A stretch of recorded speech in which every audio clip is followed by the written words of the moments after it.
امریکہ ہمیشہ اسرائیل کا سب سے بڑا حمایتی، محافظ اور شراکت دار رہا ہے، عسکری، مالیاتی اور سفارتی لحاظ سے۔ پاکستان نے سرعام اسرائیلی قبضے کے منصوبے پر تنقید تو کی، مگر عملی طاقت محدود ہے۔ اسرائیل بین الاقوامی سطح پر امن پسند ظاہر ہونا، حالانکہ آج کل جنگی جرائم اس کے متھے پڑے ہوئے ہیں، ان سب سے اس کو نجات مل جائے گی۔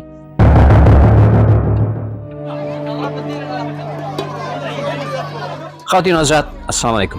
آج ہم بات کریں گے ایک نہایت نازک مگر خطرناک سیاسی کھیل کی، پاکستان، امریکہ اور اسرائیل کے درمیان ہونے والی سیاسی بساط کی، اور اس کے مرکز میں ہے غزہ۔ یہ تمام منصوبے اس لیے بنائے جا رہے ہیں کہ اسرائیل اور امریکہ کو غزہ پہ مکمل کنٹرول دے دیا جائے، یا اس کے لیے ایٹ لیسٹ میدان تیار کیا جائے۔ آج کے اس پوڈ کاسٹ میں ہم دیکھیں گے ٹرمپ کے پیش کردہ سیز فائر پلان میں کیا لکھا ہے اور کیا چھپایا گیا ہے۔ پاکستان، امریکہ اور اسرائیل کس کردار میں یہ کھیل کھیل رہے ہیں، غزہ کے عوام کو ان سب میں حقیقی فائدہ کیا ملنے والا ہے، اور آخر میں ان تینوں کرداروں پر ایک بے رحم تنقید۔ چلیے آغاز کرتے ہیں۔ غزہ کئی دہائیوں سے محاصرے، جنگ، بمباری اور ناانصافی کا شکار رہا ہے۔ اسرائیل اسے اپنی سیکیورٹی کا مسئلہ قرار دیتا ہے، جبکہ فلسطین اسے قبضہ، ظلم اور بقا کی جنگ سمجھتے ہیں۔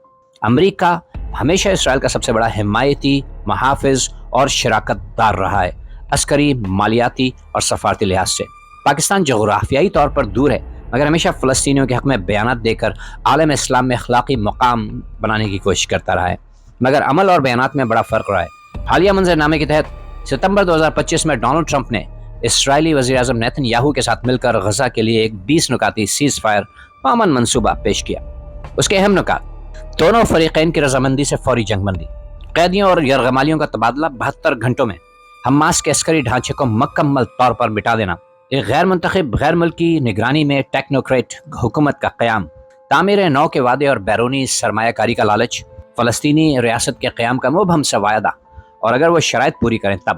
اصل اختیار فیصلوں کا امریکہ، اسرائیل اور بیرونی طاقتوں کے ہاتھ میں رہتا ہے۔ حماس کو اس منصوبے میں باقاعدہ شریک ہی نہیں کیا گیا۔ خطے کے ممالک بشمول پاکستان نے منصوبے کا خیر مقدم کیا یا مشروط تعاون کی بات کی۔ پاکستان نے سرعام اسرائیلی قبضے کے منصوبے پر تنقید تو کی، مگر عملی طاقت محدود ہے۔ اب آپ کو دکھاتے ہیں اصل حقیقت اور وعدے میں کیا ہے اور دکھایا کیا گیا ہے وہ سب۔ جنگ بندی یعنی بمباری رکنے اور جانے بچنے کا وعدہ، یرغمالیوں اور قیدیوں کی رہائی، تعمیر نو اور سرمایہ کاری، بیرونی نگرانی اور شفافیت کا دعویٰ، ریاست کی راہ اگر شرطیں پوری کرو، یہ سب ایک جال ہے۔ جنگ بندی مشروط، طاقت فیصلہ کن اسرائیل و امریکہ کے پاس، 72 گھنٹوں کی ڈیڈ لائن، حقیقت میں دباؤ ڈالنے کا حل ہے۔ حماس کو غیر مسلح کرنا مقامی مزاحمت کو ختم کرنے کے مترادف ہے۔ ٹیکنوکریٹ حکومت یعنی فلسطینی عوام کو سیاسی طور پر بے اختیار بنانا۔ تعمیر نو کا کنٹرول بھی بیرونی کمپنیوں کے پاس ہوگا۔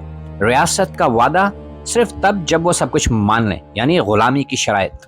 اسرائیل سیکیورٹی کے نام پہ ہمیشہ کے لیے کنٹرول رکھے گا، اور اس منصوبے میں فلسطینی عوام کی آواز ہی شامل نہیں کی گئی۔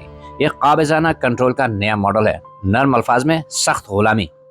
اب بات کرتے ہیں تینوں ممالک کے کردار کی۔ امریکہ اس منصوبے کا معمار، ضامن، نگران اور نافذ کنندہ۔ امن نہیں، کنٹرول اس کا مقصد ہے۔ غزہ کی قسمت کا فیصلہ واشنگٹن میں ہوتا ہے، غزہ میں نہیں۔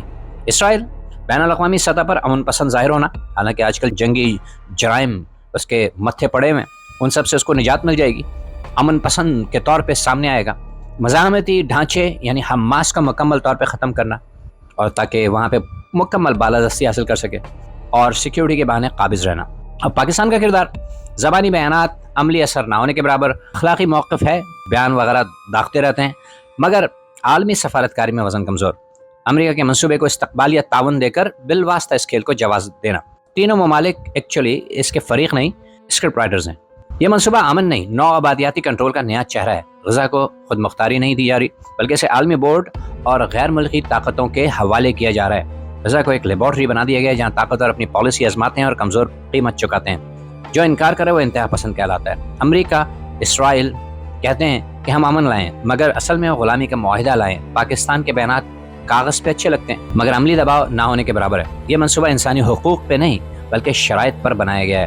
امن بورڈ اور ٹیکنوکریٹ حکومت، ان کی وفاداری غزہ سے نہیں بلکہ ان طاقتوں سے ہوگی جنہوں نے انہیں مقرر کیا، اور اگر یہ منصوبہ ناکام ہوا تو الزام فلسطینیوں پر ہی آئے گا، اور پھر دوبارہ بمباری اور دوبارہ قبضہ، اور دنیا کہے گی دیکھو یہ امن نہیں چاہتے۔ اچھا، غزہ کے عوام کیا چاہتے ہیں اور کیا مانگنا چاہتے ہیں؟